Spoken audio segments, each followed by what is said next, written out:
ખ્રિસ્મસવાલા ભાઈઓ અને બહેનો ફરીને એક આપણે ક્રિસમસનો વિડીયો જોવા માંગીએ છીએ સંબંધી માથીને લખેલી સુવાર્તાનો બીજો અધ્યાય 1-12 વચનમાંથી આપણે જોવા માંગીએ છીએ કે જ્ઞાની પુરુષો એ વર્શિપર અથવા પ્રભુની સ્તુતિ અને આરાધના કરનાર એ લોક હતા. અને મિત્રો, આ નાતાલનો સૌથી પરિચિત એવો ફકરામાંનો એક આ ફકરો છે જેમાં પ્રભુ ઈસુ વચન આપેલા એ રાજા છે અને આપણા દરેક હૃદયે તેમને યોગ્ય પ્રતિભાવ આપવો જોઈએ એ આપણને શીખવા મળે છે. મિત્રો, આ કલમોમાં માંથી વિવિધ પ્રકારના પ્રતિભાવો એ આપે છે. 3 પ્રકારના લોકો છે, જેમાં દુશ્મનાવટ રાખનાર, કેટલાક ઉદાસીન લોકો છે, તો કેટલાક સાચી ઉપાસના અથવા આરાધના કરનાર લોકો છે. આનો વિરોધાભાસ અહીંયા દર્શાવવામાં આવ્યો છે, એટલે કે જુદા જુદા પ્રતિભાવો આપણને માંથી 1-12 વચનમાંથી જોવા મળે છે. આપણે નાતાલ આવી એવું કેવી રીતે ખબર પડે છે? તો મિત્રો, આપણે જાણીએ છીએ કે એ સમયોમાં આપણે ગીતો ગાવા, ફટાકડા, નવા કપડાં, સાથે ક્રિસમસ ફાધર જોવા મળે છે અને ડેકોરેશન, ક્રિસમસ ટ્રી, કેરલ્સ, આ બધી બાબતો એ જોવા મળે છે અને ખબર પડે કોઈને પણ કે હવે નાતાલ આવી છે. પણ મિત્રો, આજે હું તમને પૂછવા માંગુ છું કે નાતાલ વિશે તમારો શું અનુભવ છે? તમારો કેવો પ્રતિભાવ છે? શક્ય છે કે આજે તમે કોઈ નાણાકીય ભીડ અનુભવી રહ્યા છો, માંદગીનો અનુભવ કરી રહ્યા છો, કૌટુંબિક, સામાજિક કે વ્યક્તિગત પ્રશ્નો છે, સંબંધોમાં કોઈ સમસ્યા છે, નોકરીનો પ્રશ્ન છે, બીજા કોઈ વ્યક્તિઓ સાથે સંઘર્ષનો અનુભવ કરી રહ્યા છો અને એના લીધે એ નાતાલનો જે સાચો આનંદ છે એ માણવાનું આજે તમે ચૂકી રહ્યા છો. મિત્રો, શું તમે કોઈ એવા કામમાં ગૂંથાયેલા છો યા કોઈ કારણોસર આજે તમે નાતાલનો આનંદ એ અનુભવી રહ્યા નથી? આ બધા પ્રશ્નો હોવા છતાં આપણે કેવી રીતે એ નાતાલનો સાચો આનંદ મેળવી શકીએ? તો તેનો જવાબ આપણને માથીની લખેલી સુવાર્તા બીજો અધ્યાય 1-12 વચનોમાંથી જોવા મળે છે, જેમાં માંગ્યોની એ વાત લખવામાં આવી છે. એ પૂર્વના માંગ્યો એક તારાને જોઈને અથવા તારા મારફતે એ નિશાની મેળવીને ઇઝરાયેલના રાજાનો જન્મ થયો છે એ વાત જાણે છે અને એ સંબંધી એ લોકો ખબર કાઢે છે.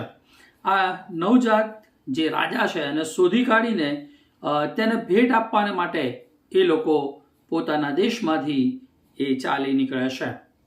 મિત્રો, માંગ્યોના વલણ અને મુસાફરી પરથી આપણને ખબર પડે છે કે આપણે નાતાલનો આનંદ કેવી રીતે એ વધારી શકીએ અથવા સાચા અર્થમાં નાતાલની ઉજવણી કરી શકીએ. તો ચાલો આપણે આ વચનોમાંથી ઈશ્વર અસંભવિત, અશક્ય લોકોને ખ્રિસ્ત તરફ કેવી રીતે ખેંચે છે અને સાચી આરાધના ખરેખર કેવી રીતે થઈ શકે એ આ વચનોમાંથી આપણે જોવા માંગીએ છીએ. 5 બાબતોમાંની પહેલી છે કે the king is reveal, the king is disturbing. બીજી વાત, ત્રીજી વાત, the king is worth seeking. ચોથી વાત, the king is worthy of sacrificial worship અને the king direct his people.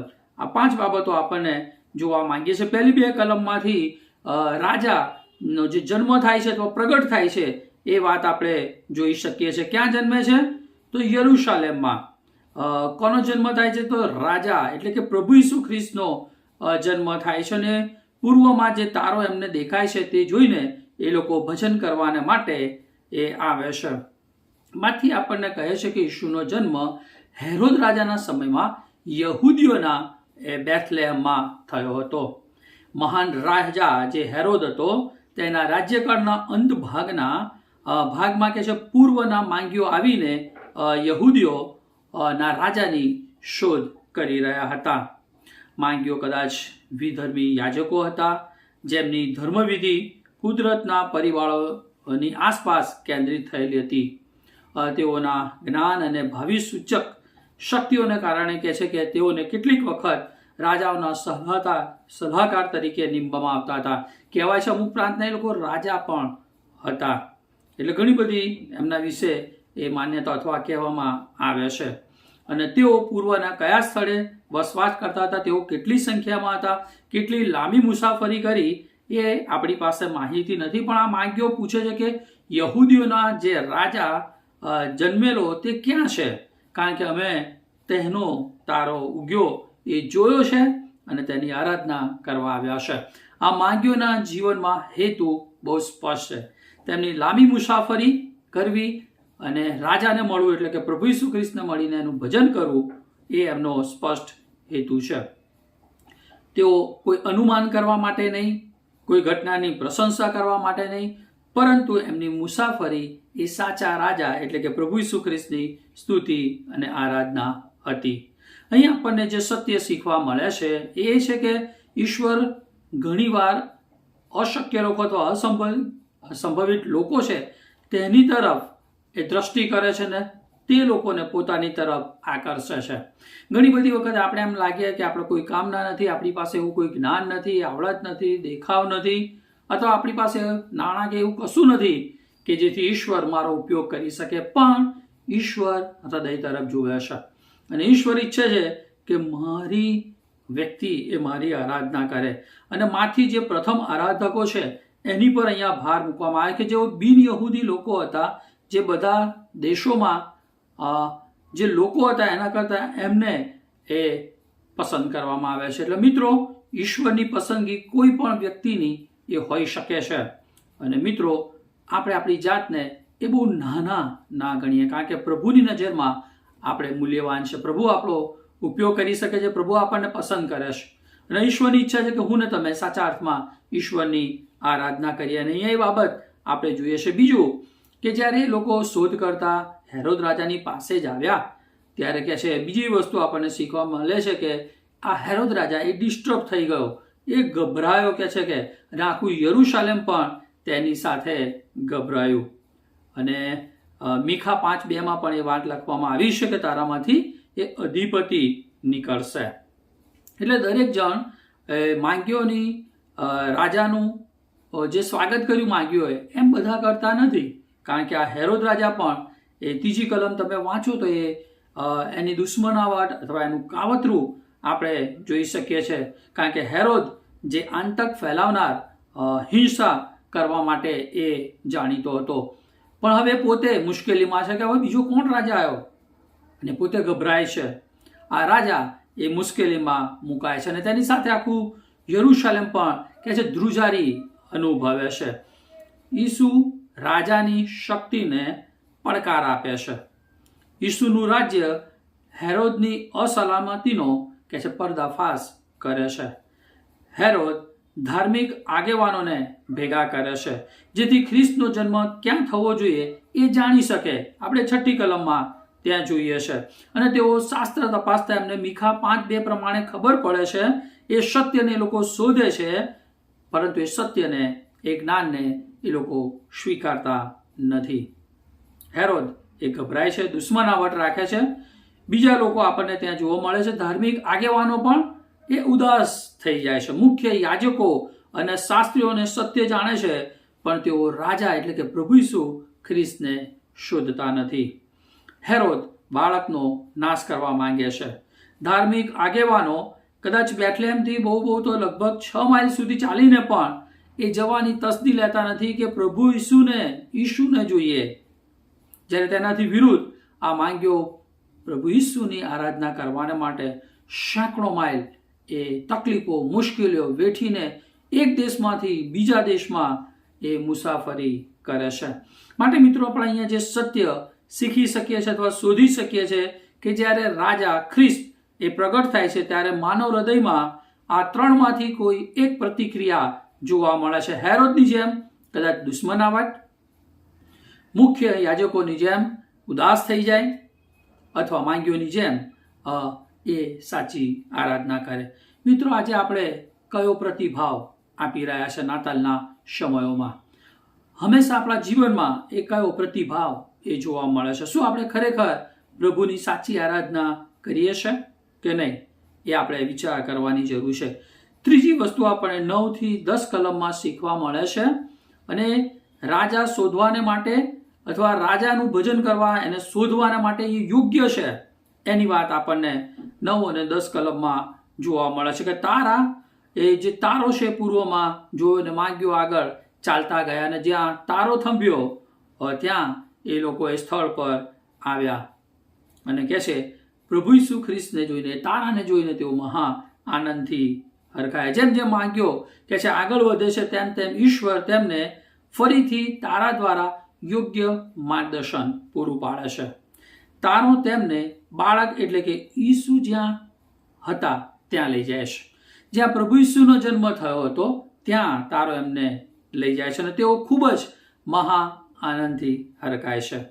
મિત્રોમાંથી તેમના આનંદની તીવ્રતા દર્શાવવા માટે ઉત્કૃષ્ટ શબ્દનો ઢગલો કરે છે. કયો? તો કે આનંદિત, અતિશય, મહાન આનંદની વાત કરે છે.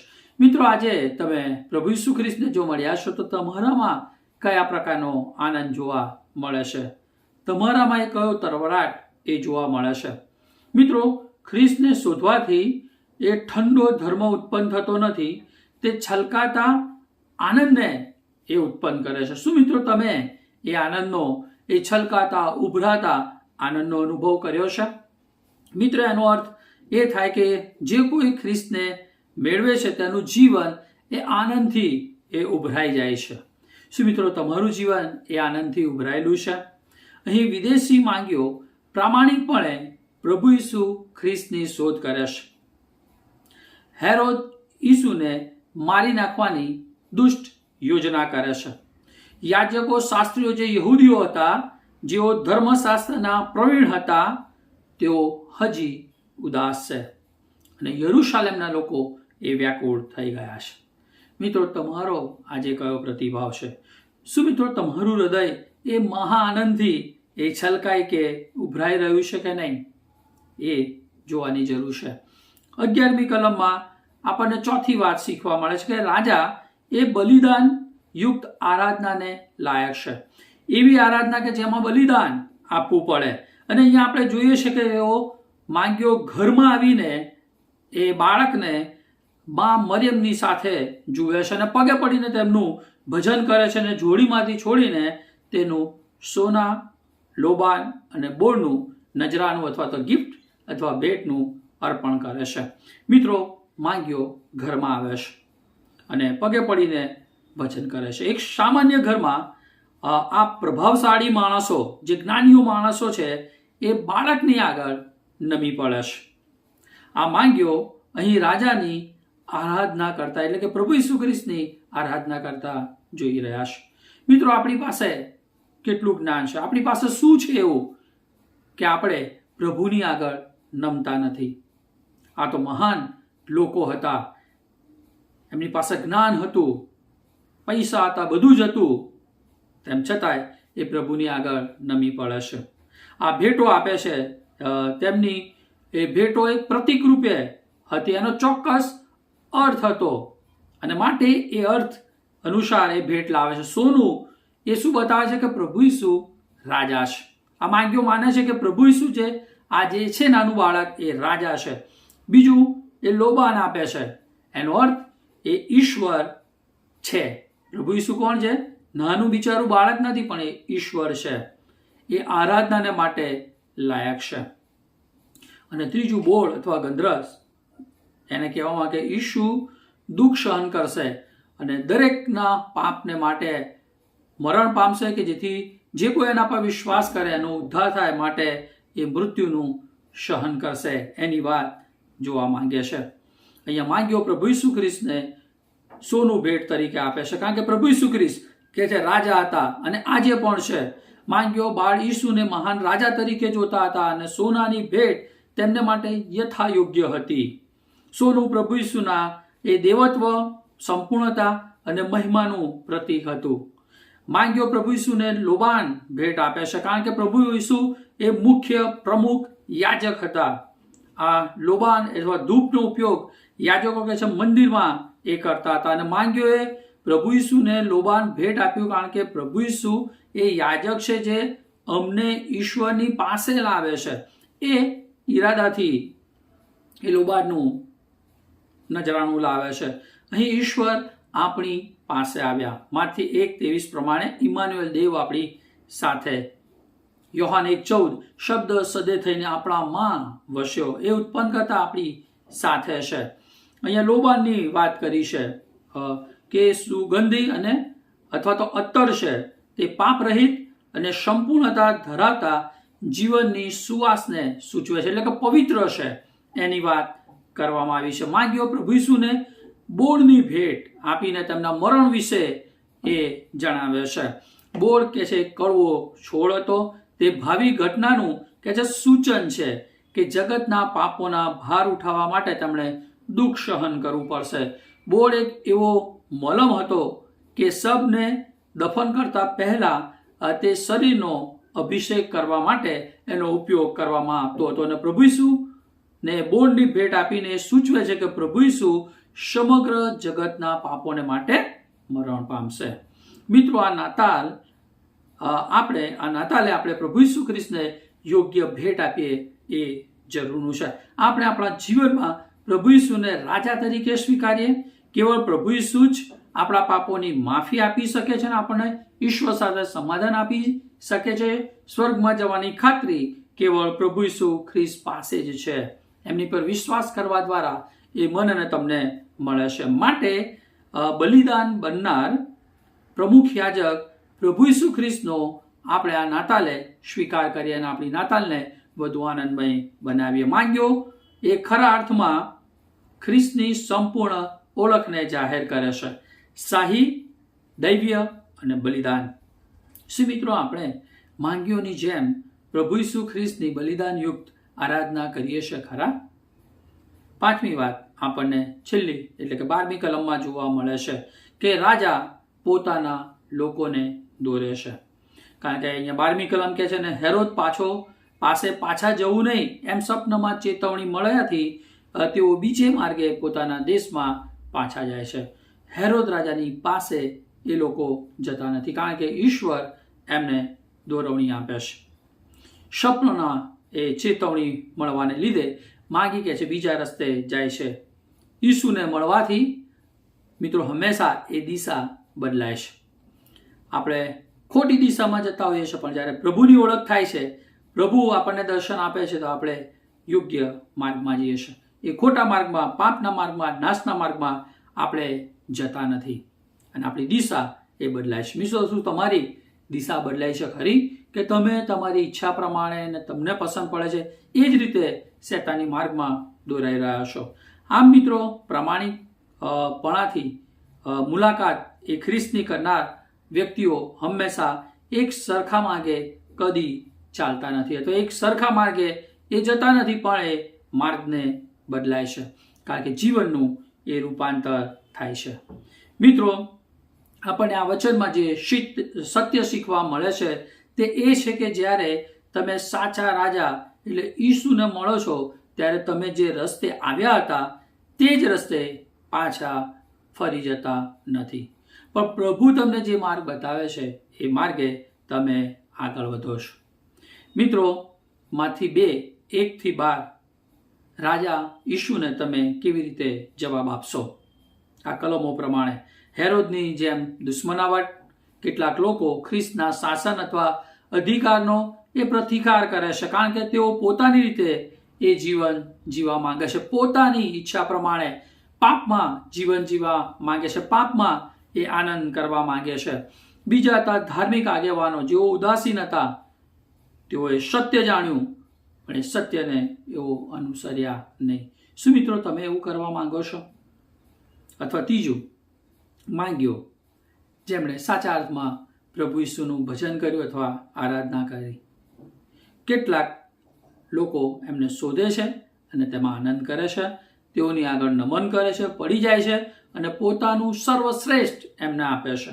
શું મિત્રો, તમે આજે માંગ્યો જેવા છો? પ્રભુને શોધીને, મળીને, એનો આનંદ માણીને એમનું સાચા અર્થમાં ભજન કરો છો કે નહીં?